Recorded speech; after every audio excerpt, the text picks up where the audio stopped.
आचार्य सूत जी कहते हैं आज व्यासी को यही सता रहा है। सुखिया सब संसार है, खावे और सोवे। संसारी लोग कैसे सुखी हैं? किसी को कहा जाए कि भाई आप ये कार्य कर लो, अरे काय को चक्कर में डाल रहे हैं, ठंड पड़ रही है, आराम से खटिया का सहारा लेंगे। हाँ, आराम बड़ी चीज है, तो घर पे सोइए, क्या होगा? क्या है? सुबह जगते हैं श्रीमान जी, काफी टाइम के देर से जगे तो जगते ही क्या ले लिया? जगते ही ले लिया बाल भोग, ब्रेकफास्ट ब्रेक किया है ना, पूरी रात हमने व्रत किया है, तो इसलिए ब्रेक उसको किया और ले लिया फास्ट गति से। जल्दी जल्दी ले लो, नाश्ता बना फास्ट गति से। जो फास्ट गति से लिया जाए वो ब्रेकफास्ट है। वैसे फास्ट को व्रत भी कहा है, यानी व्रत, और ब्रेकफास्ट नाम रख दिया है, बाकी तो व्रत कहाँ है? कोई व्रत थोड़ा ही है, कोई व्रत नहीं। बोले हल्का है इसलिए उसको ब्रेकफास्ट बोला है। हमारे ब्रज में क्या है भैया, उसको बोले बाल भोग। बालक बच्चे छोटे छोटे खाओ ना, थोड़ा थोड़ा ऐसे बच्चे की तरह खा लो, उससे बोले बाल भोग, थोड़ा थोड़ा ले लो, बाल भोग हो गए। तो जगह श्रीमान जी बाल भोग लेते हैं, फिर दोपहर हो जाता है। दोपहर के भोजन को हमारे बिहारी जी के उपासक कहते हैं राजभोग। हाँ, राजभोग, और उसको कहते हैं लंच। अच्छा, ये लंच का मतलब क्या है ये नहीं समझ में आया आज तक। कोई अर्थ है? रख दिया। एक जने बोले हम कथा करने गए थे बंबई, तो बंबई में जब कथा हो रही थी तो वहां हमने कहा भाई लंच का मतलब क्या होता है। तो एक व्यक्ति कोई ड्यूटी दे के आए थे, तो ड्यूटी दे के वो लौट के तेज गति से आए और दिखाया महाराज जी ये है ना लंच, सुबह ले जाता हूँ, शाम को लटका के लेकर आता हूँ, इसे कहते हैं। जब टाइम मिलता है तो खोल करके इसमें से पा लेता हूँ, ये है ना लंच।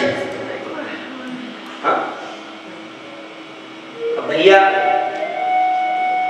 ऐसी बात है। और वैसे घर से बाहर भोजन जाता था ब्रज में भी, तो माताएं रखती थी भगवान कृष्ण की। जब गोचारण लीला में खाती है कि माताएं रखती थी छाप मनोरथ, माने जहां भूख लगेगी वहां खा लेना बेटा, कर कर छाप पठावे। नहीं बेटा छाप कचू, अरे दोता है की छाप तो है जाएगी तेरी, दोपहर की छाप ले लियो। दोपहर की छाप माने दोपहर को ले लो, तो वो दोपहर का भोजन यानी कि उसको बोल देते हैं राजभोग। लाला वो बड़ी तेज लगेगी और राजा की तरह बैठ के खाइयो, पाँव फैला के आराम से खाओ, पेड़ के नीचे प्रकृति के नीचे जो है, तो राजभोग हो जाएगा। तो सुबह चलते हैं बाल भोग लेते हैं, दोपहर हो जाता है तो राजभोग लेते हैं, और जब शाम होने को आती है तो फिर शयन भोग लेते हैं, उसको बोलते हैं डिनर, रात्रि। और खा पी के श्रीमान जी पैर फटकार के सो जाते। तो सुखिया सब संसार है, खावे और सोवे। दुखिया दास कबीर है, जो जागे और रोवे। अब संतन को किसकी पड़ी? बोले संतों को संसार की पड़ी। बोले संसारी लोग कैसे पागल हो रहे हैं, खाते हैं, सोते हैं, नाचते हैं, गाते हैं, किसी के पास समय नहीं है, किसी के पास नहीं। अब उनको चिंता होने लगी कैसे कैसे समझाऊं, तो बड़े बड़े प्रयास किए हैं समझाने के।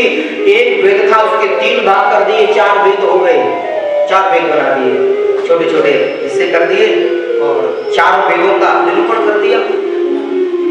लेकिन अब वेद वेदांत को पढ़ने का समय कहाँ है? ना तो वेदांत की भाषा समझ में आती है, वेदांत की भाषा बड़ी विचित्र है, वो समझ में ही नहीं आती है। और अगर कोई पढ़ भी लेता है तो अर्थ का अर्थ कर लेता है, अर्थ का अर्थ। आल्विक शब्द आया है भागवत में, आल्विक माने स्पर्श करना, आल्विक माने छूना, लेकिन कई लोग कहते हैं आल्विक का मतलब होता है मारना, लेकिन ऐसा नहीं। वेदांत की भाषा बड़ी परोक्षवादी है। ततः वरम कन्यायाम हृदयम मालवम आलवे कहा, यानी विवाह पद्धति में लिखा है कि वर को कन्या के हृदय का आलवन करना चाहिए, और उधर कुछ व्याकरण का अर्थ का अनर्थ कर रहे हैं कि आलवेद का मतलब होता है मारना। तो अब जब अर्थ का अनर्थ ही करने लग जाते हैं लोग, तो वो कैसे वेदांत की भाषा को समझ पाएंगे? तो वेदांत की भाषा ऐसी है कि बात पूरी भी हो जाए और समझ में भी नहीं आए। जो वेदांत पढ़ा हो वही तो कर सकता है।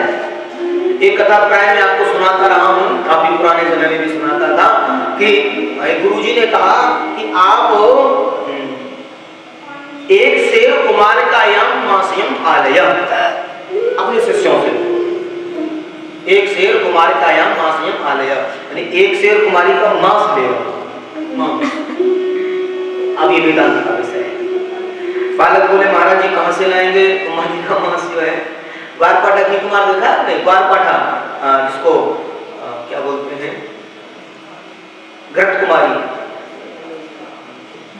घृत कुमारी जूस निकलता उससे, एलोवेरा, एलोवेरा। मैं तो हिंदी वाला हूँ भाई, इंग्लिश तो 10वीं तक पढ़ी थी, वो सिलेक्ट वाले समय में 6वीं क्लास में आती इंग्लिश मिली थी।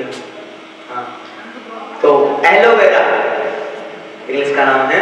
तो उसके अंदर जो गूदा होता है उसको बोलते हैं मांस संस्कृत में। घृत कुमारी को सीधा नाम है, तो आज भी एलोवेरा के नीचे घृत कुमारी स्वर से लिखा रहता है, देखा? हाँ, तो उसका जो गूदा होता है ना उसे मांस बोलते हैं। गुरु जी ने कहा भैया 1.25 किलो ले आइए उन्हें, जो है घृत कुमारी जो है, और थोड़ा सा सुबह सुबह ले लिया करेंगे। तो एक शेर कुमारिकायाम मासे मालय, कुमारिकायाम मासे मालय, यानी एक शेर कुमार, अब सीधा का अर्थ निकालेंगे इसका तो कुमारी का मांस बता दिया। हाँ? तो वेद की जो भाषा है बड़ी परोक्षवाद है, इसके अर्थ के अनर्थ समझ लो।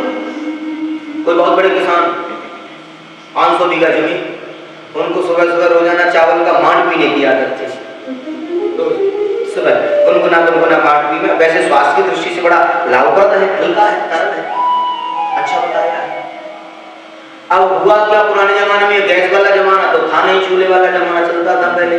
बेचारी माताएं जैसे तैसे अग्नि जलाती थी और बड़े हिसाब से जलाती, बार बार थोड़ी जलाएगी चूल्हा।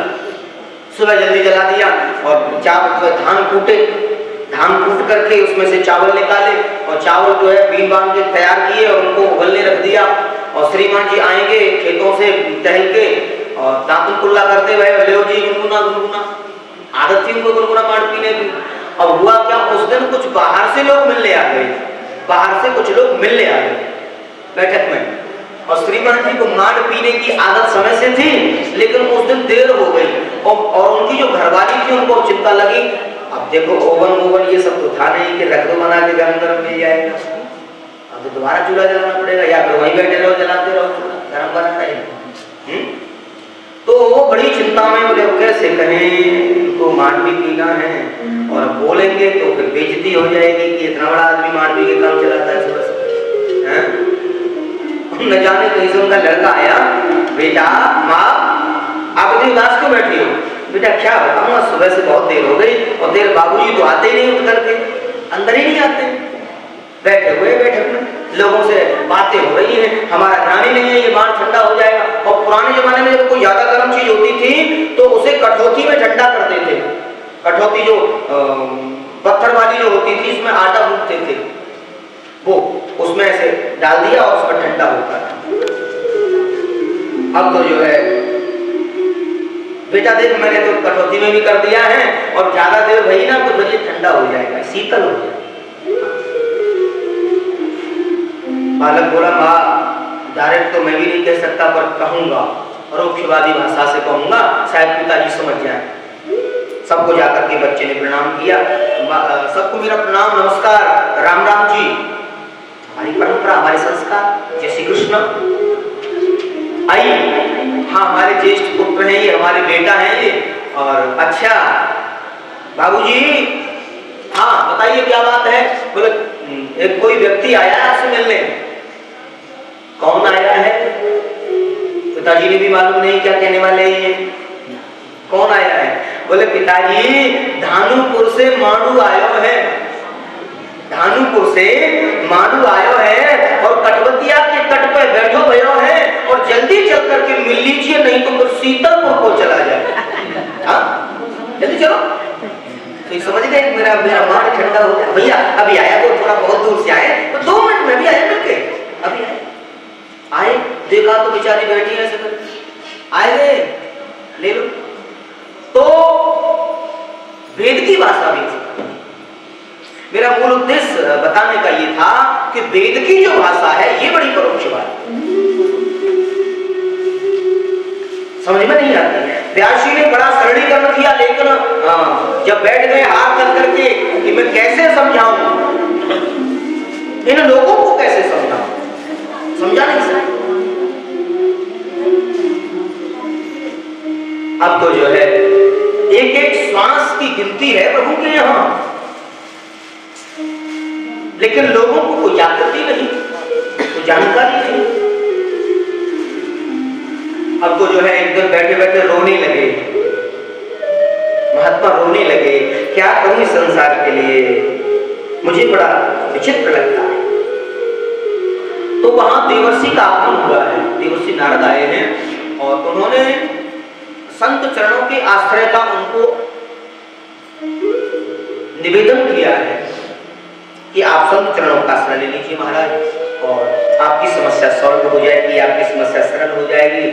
तो महर्षि वेदव्यास बोले अब तो बूढ़ा हो गया, अब क्या आश्रय ले पाऊंगा, क्या कर पाऊंगा इस जनमानस के लिए। बोले आपने विद्वानों के लिए बहुत कुछ किया, भक्तों के लिए बहुत कुछ किया, लेकिन मेरे रामकृष्ण के परम लाडले जो वैष्णव हैं उनके लिए क्या? बोले अब तो मेरी करने की भी ताकत भी नहीं है। बोले सब पूरा करेंगे प्रभु, आप चिंता न करो, सब पूरा करेंगे। तो बोले मेरा विशेष आग्रह आपसे है, आप ये 4 श्लोक हैं मुझे मेरे पिता ब्रह्मा ने प्रदान किए हैं, आप इनका अनुवाद करिए, इनका अनुवाद करिए। तो 4 श्लोक की चतुश्लोकी भागवत को प्रदान किया है और उसका अनुवाद किया है, 18,000 श्लोक बना दिए हैं। ये वही महर्षि वेदव्यास हैं जो श्री सुखदेव स्वामी के लिए ऐसे महान ग्रंथ का जिन्होंने स्थापन किया है। और स्थापन जब हो जाए तो उस ग्रंथ का उत्थापन भी होता है। पुष्टि मार्ग में बोलते हैं उत्थापन, वैष्णवाचार्य जो कहते हैं वो उत्थापन बोलते हैं कि अब इसका प्रचलन हो, इसका प्रचार हो, ये आगे जाए, जनमानस तक पहुंचे, प्रचार प्रसार। तो उसके लिए चुना जा रहा है। उधर देवर्षि नारद ने महात्मा महर्षि वेदव्यास को प्रेरित किया है कि संत चरणों की कृपा से आप ये सब कर सकते हो, और उसका प्रमाण मैं स्वयं बालक रामदास से आज देवर्षि नारद बन गया, क्योंकि मेरा भी जीवन ऐसा निरस हो गया था। मोहन सा जब सोभ निहारा, देखी स्वप्न अनेक प्रकार। मुझे संसार में कुछ दिखाई नहीं पड़ता था।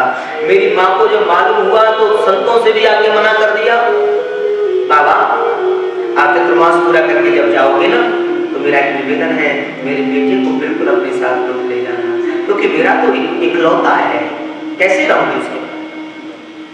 क्यों? तो मुझे चिंता है कहीं आपकी तरह ये बाबा जी न बन जाए, आपकी तरह ये संत न बन जाए।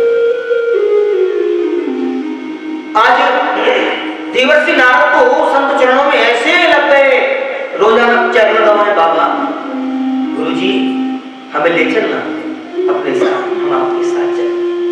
ना बेटा, बाबा बनना कोई सरल नहीं है, बोल मैं भी बन जाऊंगा। माँ का इशारा था कि आप बिल्कुल मत ले जाना, मेरा तो इकलौता है, मैं कैसे रहूंगी उसके बगैर। समझाया। उधर मालूम हो गया संत कहने लगे कि तुम्हारे पिताजी तो है नहीं, मात्र देवो भव, पितृ देवो भव, आचार्य देवो भव। माँ को देवी मानो, पिता को देवता मानो। हाँ। और पिताजी एक बार प्रेम से बोलिए राधे। इसलिए आप जो है माँ की सेवा करो। जब तक माता पिता जिस घर में हो उनके बच्चों को तीर्थ पर जाने की कोई जरूरत नहीं हो। समझा? ठीक है, मुझे रोक दिया। एकदा के हाथ हियंती नरगतां निशानिसिकां पथि सर्पोपदस्फक्तां स्पष्टः कृपणां कालजोदितम्।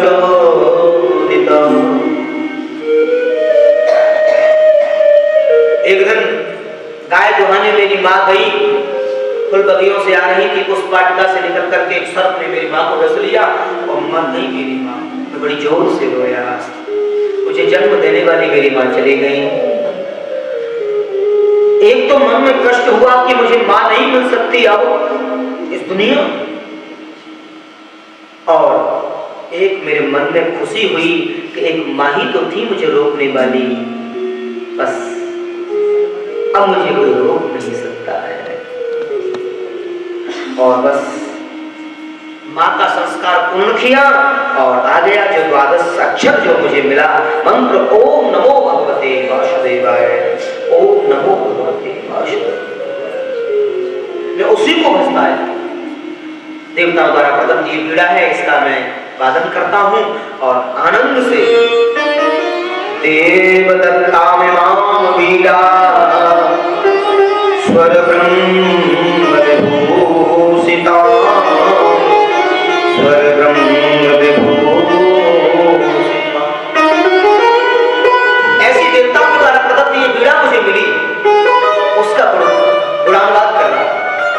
और आपके सामने ये बालक रामदास से देवर्षि नारद बन गए। इसलिए आप भी संत चरणों का आश्रय लें, गुरु चरणों का आश्रय लें। और देवर्षि नारद की ये प्रेरणा महर्षि वेदव्यास को बहुत अच्छी लगी। भागवत को लिख दिया। लिखने के बाद मन में विचार आया, इसको प्रदान किसको किया जाए, किसे दिया जाए, इसका औरत अधिकारी कौन है। छोटे छोटे गोप कुमारों को बुलाया, क्योंकि सुखदेव तो निर्गुण ब्रह्म समाधि में जा चुके हैं, उनको लौटा कर लाने की सामर्थ्य नहीं है। और मैं अगर अपने पुत्र को इसका अधिकारी बना दूंगा तो समाज के लोग न जाने क्या करेंगे। अपने ही पुत्र को अधिकारी बना। और छोटे छोटे गोप कुमारों को बुलाया, आओ कुछ श्लोक उनको याद कराए हैं। सबसे पहला जो श्लोक था भगवान की सुंदरता था, बड़ा सुंदर श्लोक। वरदापीडं नटवरवपो कर्णयो कर्णकारं विव्रतवासः कनककपिशं वैजयन्तीं च माम्। ये श्लोक आया है, यहाँ करुणा, ये भगवान की सुंदरता का वर्णन है। भगवान कितने सुंदर है। नटवर बपू, मानो ये जो गोपाल है ना, ये नटवर वेश में है। ये हमारे जो लालजी सरकार है, ये नटवर वेश में है।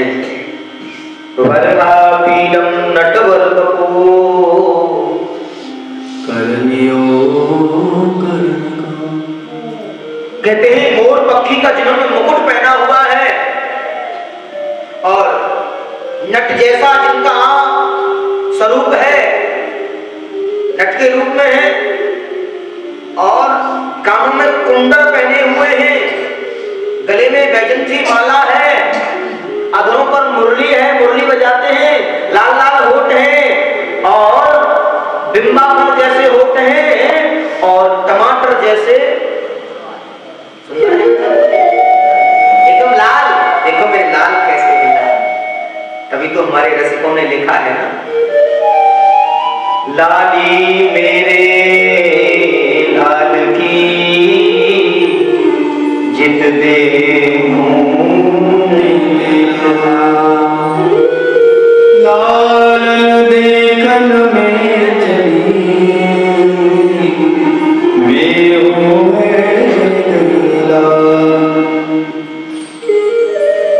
ऐसे सुंदर हैं हमारे श्री ठाकुर।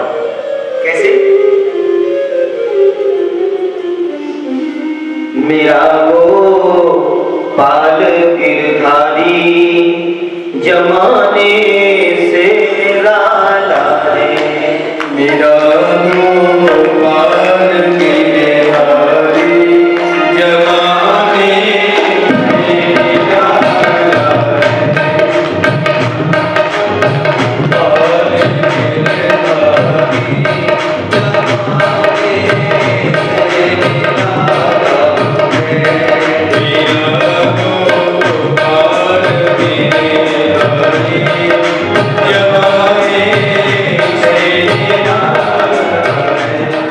अब ये न गोरा है न काला है, क्या है? अब दो रंग बताए, गोरा है काला, लेकिन न गोरा है न काला है, न गोरा है न काला है,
एक बार प्रेम से बोलिए राधे।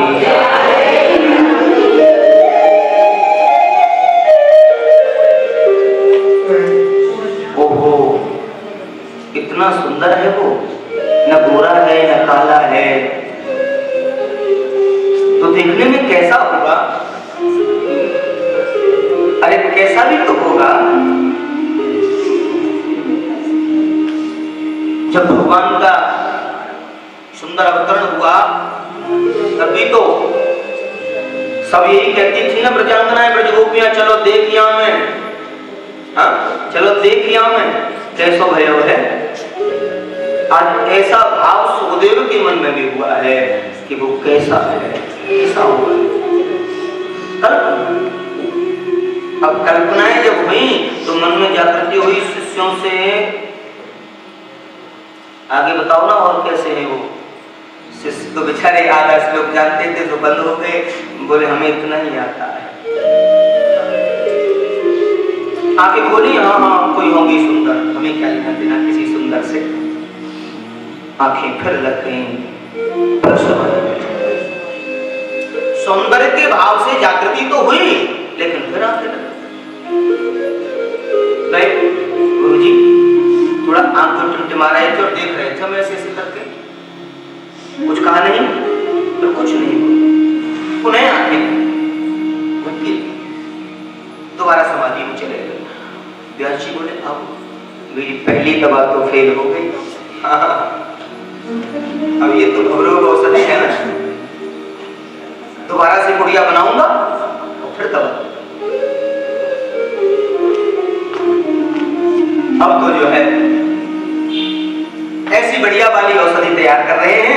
क्यों? कि अभी तो सौंदर्य का विवरण कर रहे थे, अब भगवान की करुणा का वर्णन कर रहे हैं।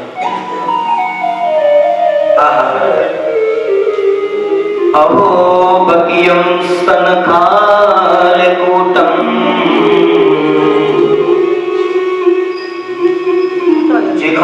जिघांसयापाय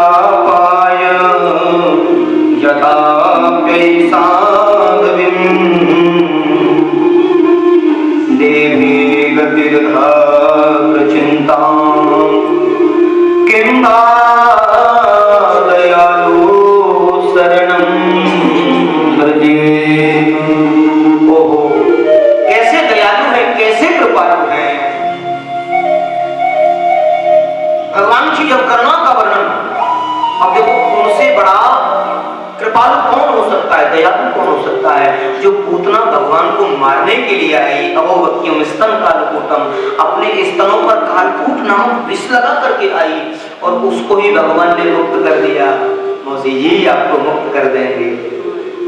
जो भगवान को मारने आई भगवान उसी को माफ कर रहे हैं, उसे मुक्त कर रहे हैं। लेभे गतिर्धाम चिंतां, उनको मुक्त करने के समय भगवान भी चिंता में थे। जो मारने आई थी उसको लेकर के भगवान चिंता में थे। कैसे कि इनको मुक्ति कौन सी दूं, मुक्त करना। जो यशोदा मैया को जो मुक्ति मिलनी थी आज वो पूतना को दे रहे हैं, आज से मुक्ति दे रहे हैं। उन जैसा दयालु, उन जैसा कृपालु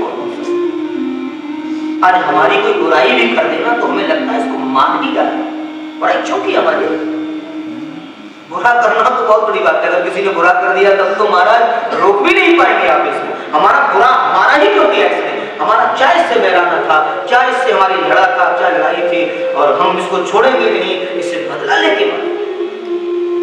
लेकिन वो दयालु, वो कृपालु जो उनको मारने के लिए आई। अब नन्हा सा बालक और जन्म लेते ही अब 6 ही दिन के तो ठाकुर जी थे, और विष लगा के मारने, जहर दे के मारना चाहती है, इससे बड़ा क्या हो सकता है। लेकिन वो तो नटवर नागर, वो कृपा के साथ अदालत तुम्हारी कृपा की न होगी, तुम्हारी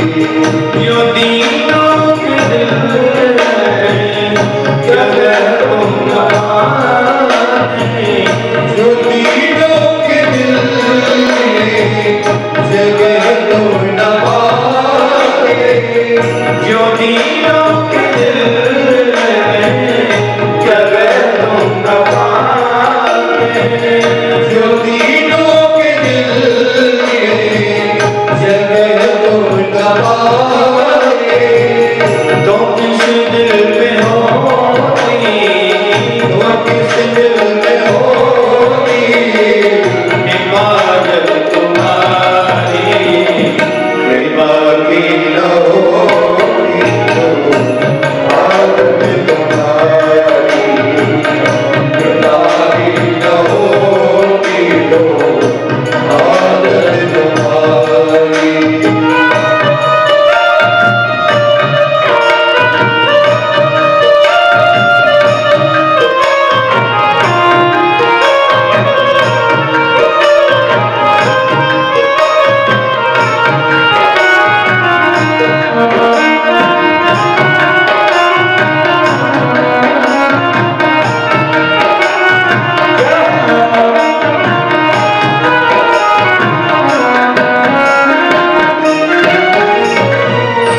गरीबों की दुनिया है आबाद तुमसे, गरीबों की दुनिया है आबाद तुमसे, ओ गरीबों की दुनिया है आबाद तुमसे, गरीबों की दुनिया है आबाद तुमसे, गरीबों से है,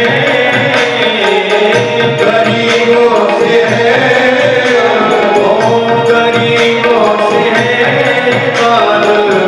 साहत तुम्हारी, कृपा की न होगी तो आदत तुम्हारी, कृपा की न होगी तो आदत तुम्हारी, ओ तुम्हारी उल्लत के रघुविंद है,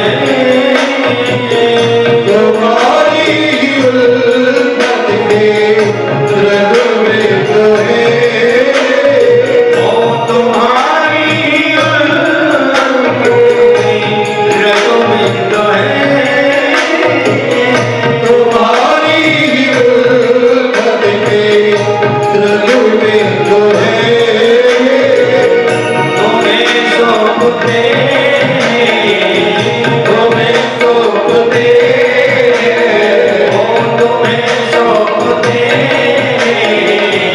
अमानत तुम्हारी, कृपा की न होती तो आदत तुम्हारी, कृपा की न होती तो आदत तुम्हारी। अगर आपको आगे सुनना है तो आप चलिए अपने पिताजी के पास। ऐसे 18,000 श्लोक हैं जो हमने आपको सुनाया, हमें जितना आता था उतना सुना दिया। आगे अगर सुनना है तो आप चलिए पिताजी के पास। तो पिपासा जगी, और जीव जब तक प्रभु के प्रति पिपासा को जागृत नहीं करता है तब तक उसकी प्यास पूरी नहीं होती। सुखदेव के हृदय में पिपासा जगी जिसमें भागवत का जो आनंद है, भगवत का जो अमृत पान है उसने कर्म। आज ऐसे अमृत पान को करने आए जो स्वयं वेद और वेदांत के हस्ताक्षर हैं। पिताजी के पास आए, पिताजी मुझे भागवत सुनाइए। भागवत को सुना दी। अब इसको औरस अधिकारी कैसे बनाया जाए, इसके प्रचार प्रसार के लिए इसका अधिकारी, इसका प्रचार प्रसार कैसे बनाया जाए, कैसा सुंदर भाव प्रकट किया है। एक बार प्रेम से बोलिए राधे राधे। कहते हैं आज जनक जी के यहाँ भेजा है। जनक परंपरा के जो राजा हुआ करते थे उनके यहाँ भेजा है और परीक्षाएं ली। तो मैंने प्राय आपको विगत वर्षों में कई बार बताया बताते रहे हैं कि सुखदेव स्वामी जब जनक के यहाँ पधारे तो उनका परीक्षण सबसे पहले क्रोध पर किया कि इन्होंने क्रोध पर संयम पाया है कि नहीं। महाराज से मिलना है, महाराज ने पहले दूध सेट कर रखे थे कि बोल देना अभी 6 दिन तक समय नहीं है महाराज के पास आपसे मिलने का। भैया 6 दिन बाद तो मिल लेंगे, हम यहीं खड़े रहेंगे, हमें क्या करना है, यहीं बैठे रहेंगे दरवाजे पर। कोई भी वो नहीं, कोई अभिमान नहीं। आज का कोई महान संत महात्मा कोई होता तो बोलता बड़ा आदमी बनता है, इतना बड़ा भी क्या, मिलने को भी समय नहीं है, हम इतनी दूर से चल करके आए हैं, इनके पास हमसे मिलने का भी समय नहीं, क्रोध आ जाता। लेकिन महात्मा ने तो क्रोध पर विजय प्राप्त किया है। तो यहाँ पर क्रोध पर विजय प्राप्ति का जो परीक्षण है वो पास किया है। उसके बाद में काम वासना को जीता है कि नहीं, अंदर लाए। महाराज ऐसा महान संत को जीवन में कभी नहीं देखा जिनके मुख पर ऐसी खुशी छाई हुई है, प्रसन्नता, पिपासा, लालायित, और ऐसा प्रत्यक्ष संत हमने कभी नहीं देखा। ओ हमसे कोई अपराध नहीं हो गया। अंदर लाए आदर से और एक बगीचे में ला करके बैठाया, झूले में बैठाया, और वहां अनेकों परिचारिका, अनेकों स्त्रियों को भेजा है, युवतियों को भेजा है। कोई तांबूल दे रही है, कोई चमर हिला रही है, कोई आलिंगन कर रही है, कोई महात्मा को गले से ऐसे आलिंगन करने का प्रयास कर रही है, और महात्मा को अलग चिल्ड को निजलाम तुष्टो अवधूत बनती है। उन्हें कोई परवाह नहीं है, क्योंकि तो स्त्री और पुरुष का भेद जानते ही नहीं है। और ये सच है, जहां काम तह राम नहीं, जहां राम तह काम नहीं। जहां राम होगा वहां काम नहीं होगा, और जहां काम होगा वहां राम नहीं। कैसा सुंदर भाव दिया है। काम और क्रोध को जीत लिया है। आप देखिए सृष्टि की ऐसी स्थिति सृष्टि में पहली बार देखने को मिली है। नहीं तो किसी ने क्रोध को जीत लिया तो काम नहीं जीत पाए, किसी ने काम को जीत लिया तो क्रोध नहीं जीत पाए। विश्वामित्र मुनि ने 60,000 वर्ष तक तपस्या करी, और मेनका नाम की अप्सरा की पायल ऐसे रोनक जुलूक बजी, उनकी तपस्या भंग हो गई, उनकी तपस्या फेल हो गई।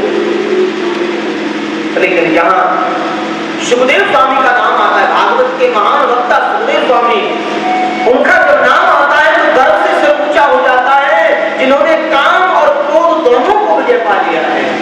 न काम का कोई असर हुआ और न क्रोध का कोई असर हुआ। ऐसे महान वितरागी संत में राष्ट्र को सुशोभित है।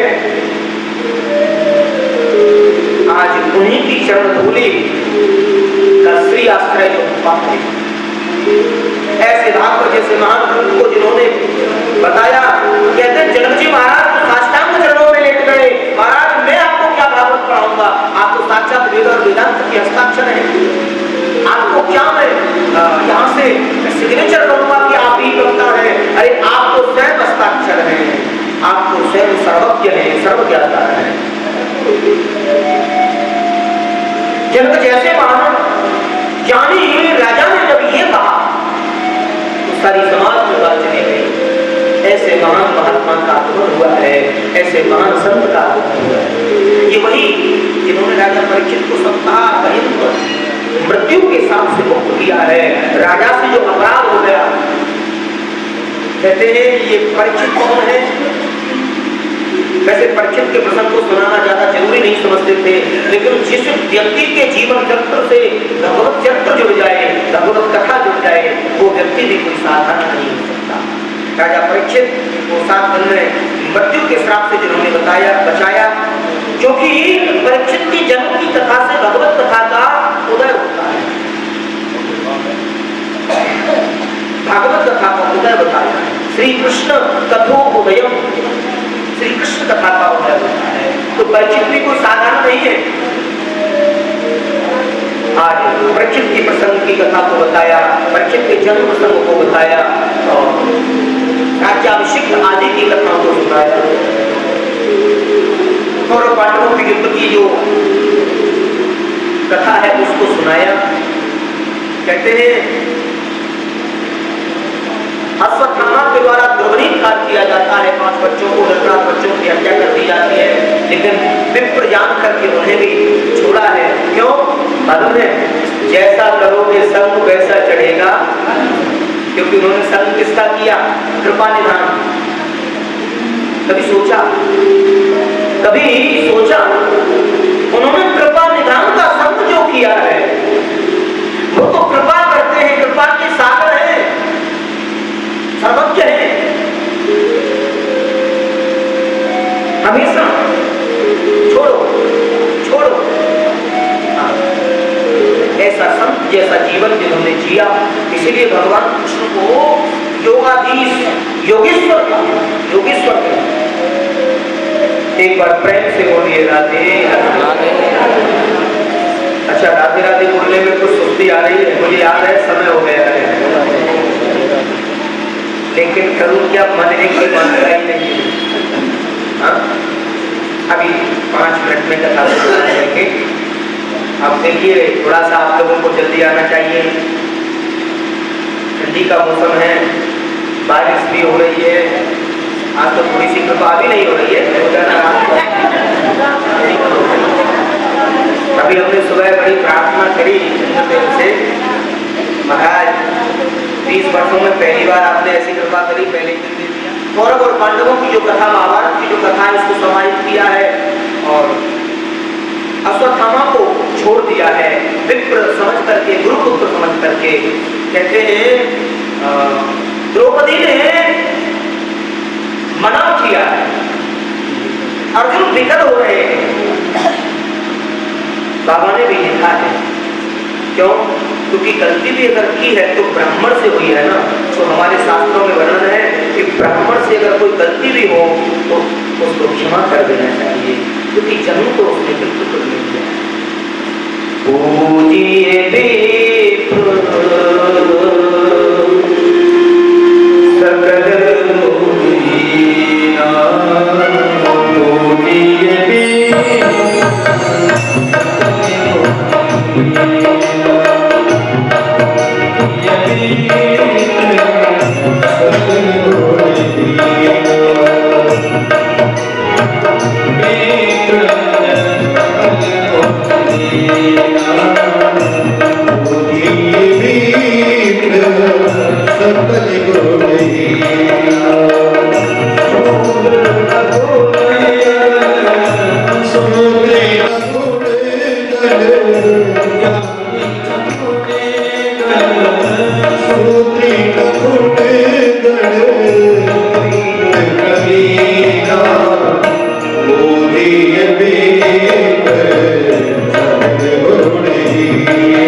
एक बार प्रेम से बोलिए राधे। क्षमा किया है और भगवत चरित्र भी हमें यही सिखाता है कि क्षमा का भाव जब हमारे जीवन में आ जाएगा तो हमारी प्रगति को कोई बाधित नहीं कर सकता है। हाँ, उधर अनेकों प्रकार से महाभारत की कथा को सुनाया, पिता भीष्म आदि की कथा को सुनाया, कुंती के जीवन चरित्र की कथा को सुनाया, और भगवान जब महाभारत को पूर्ण विराम विश्राम देके जा रहे थे तो सबको आशीर्वचन कर रहे थे। सबसे कहा कि अब तो भाई आपका सब कुछ हो गया और वरदान मांगिए, तो सबने वरदान मांगे, लेकिन कुंती मां ने वरदान नहीं मांगा और ना ही लिया। क्यों? कुंती मां से कहा हुआ आप ही लो ना।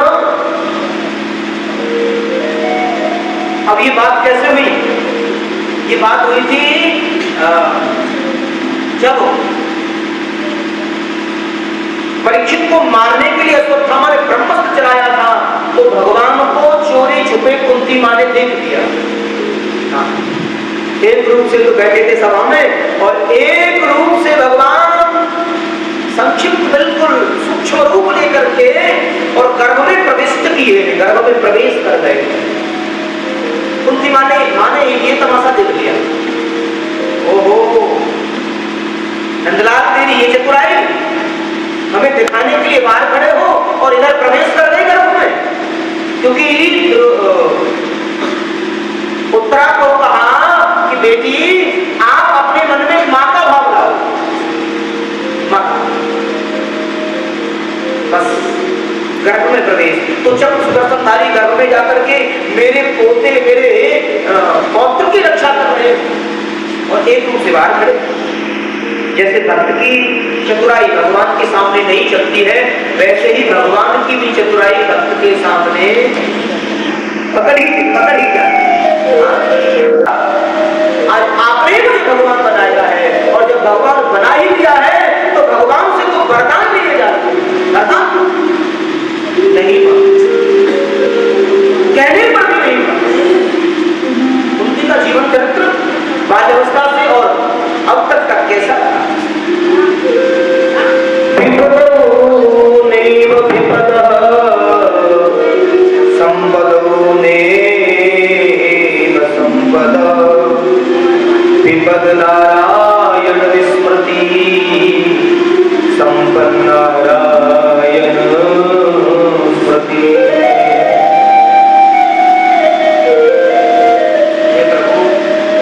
मेरे जीवन में विपत्ति पर विपत्ति आ जाए, सुख के माथे सिर पड़े, जो हरि हृदय से जाए, बलिहारी बात दुख को जो पल पल ना। अरे वो मेरे लिए तो दुख ही बढ़िया है, कम से कम तेरा नाम तो मेरे लिए, क्योंकि सुख में तो जीव भूल जाता है और दुख में तो भूल जाता है।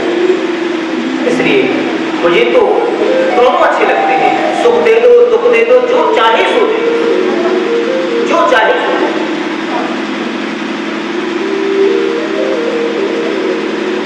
ऐसा कोई हो नहीं सकता। भगवान समक्ष कह रहे हो मांग लो ले लो, प्रणव नहीं चाहिए, आपकी कृपा बनी रहे, बस यही मांगा। और सबने अपना अपना भाव रखा और सबको वरदान दिए हैं। और उसके बाद में पितामह भीष्म के अंतिम उपदेश को भगवान कृष्ण करा रहे हैं पांडवों, द्रौपदी के साथ में गए हैं। पितामह भीष्म का जो अंतर्मन भगवान के दर्श का था उसको पूरा किए हैं। और पितामह भीष्म को वरद कहते हैं। पितामह तो इच्छा मृत्यु वाले थे, लेकिन उनको भी आश्वस्त किए हैं। और पितामह ने कहा इससे बढ़िया अवसर कब मिलेगा, तुम सामने हो मेरे किसी चीज, अगर तुम ही मेरे सामने हो तो मुझे अब कुछ आकांक्षा बची नहीं और मेरे जीने की कोई अभिलाषा नहीं, मैं जीना नहीं चाहता। बस कहते हैं देहांत काले तुम सामने हो, मुरली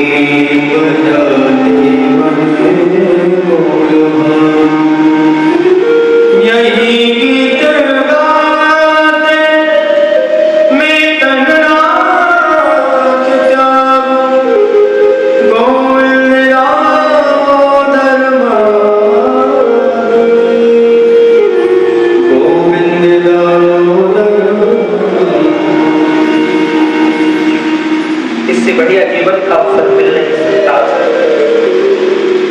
ऐसा परम पावन अवसर मुझे मिल नहीं सकता। और पितामह भीष्म ने प्राणांत किया है, सम्मान हुआ है, प्राय मैं आपको सुनाता रहा और बड़ा उपदेशित किया। भगवान स्वयं गए हैं, द्वारिका को गमन किए, अर्जुन को साथ भेजा, अर्जुन के सामने भगवान इस धराधाम से भी चले गए, आदि आदि कथाओं को सुनाया। और लौट के जब आ रहे थे तो रास्ते में कौन भीड़ बन करके भगवान ने स्वयं अपने गोप और गोपियों को अर्जुन से छीना लिया है। कहते हैं समय का प्रभाव, कभी कभी समय भी ऐसा बनता है कहते हैं समय बड़ा बलवान, धीरन लूटी वही अर्जुन लुटी पे कैसे आए हैं? और देखा युधिष्ठिर ने एकदम से क्या हो गया? अरे अर्जुन क्या हो गया तुम्हें? बता नहीं पा रहे, मुख सूखा हुआ है, कंठ रुका हुआ है। कहा क्या हो गया तुम्हें? वंचितो महाराज हरिणा बंधुना ये मे महतं तेजो देव विश्वावनं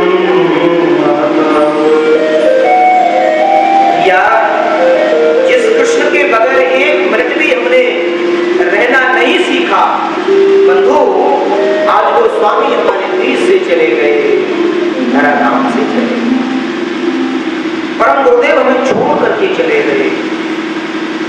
कृष्ण के आशीर्वाद से बड़े बड़े राजाओं को सम्मुख हमने द्रौपदी जैसे भार्या को प्राप्त कर लिया। कृष्ण की कृपा से महाभारत जैसे युद्ध को हमने विजय से प्राप्त कर लिया।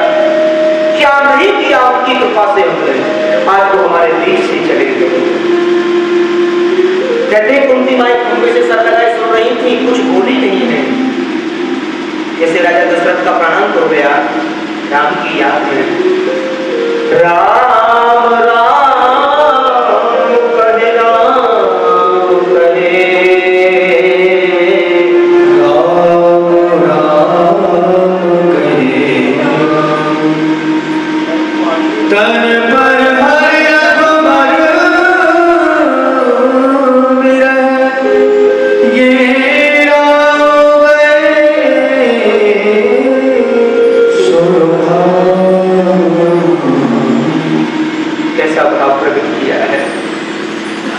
आज माता कुंती ने वही प्राणों का अंत कर दिया, अब नहीं रहेंगे पृथ्वी पर। सबने कहा हमें जाना है, तो सभी पांचों भाइयों ने पर्वतारोहण किया। पांचों भाई, परीक्षित को छोड़ दिया है, परीक्षित छोटे हैं मना किया, राज्याभिषेक किया और पर्वतारोहण कर दिया है। इस भूमि पर रुकेंगे नहीं, हमें जाना है। और उधर परीक्षित को राजा बना दिया, क्षत्रिय बालक राजकाज संभाल रहे हैं। 11 वर्ष की अवस्था में लालन पालन का समय था और राजा बना दिए। अटल पृथ्वी के सम्राट राजा परीक्षित। और हमारी मान्यताओं के अनुसार संस्कृति के महान राजा हुए राजा परीक्षित, जिनके जमाने में घरों में ताले नहीं लगते थे। अभी आजकल तो घर में भी ताला लगाना पड़ता है, हाँ? उनके जमाने में घरों में ही ताले नहीं लगते थे ऐसे। लेकिन अपराध संत अपराध से श्राप मिला 7 दिन में मृत्यु का, और उनकी मृत्यु को सुधारने स्वयं भगवान सुखदेव आए हैं। और सुखदेव भगवान को जैसे आता पाए कर देखा तो चरणों में लेट गए हैं। संतों ने इशारा कर दिया था, जिनके आगमन का किसी को भरोसा भी नहीं था कि ये भी आ सकते हैं, आए हैं और आकर के पूजन किया है बड़े भाव से। आइए आप सब मिलकर के पूजन करेंगे। और हमारे परीक्षित का पाठ संभालने हुए हमारे अग्रवाल परिवार से श्रीमान जगदीश प्रसाद अग्रवाल जी पहुंचेंगे, और श्रीमान प्रवीण कुमार अग्रवाल जी, प्रोफेसर साहब, और पुष्पा जी।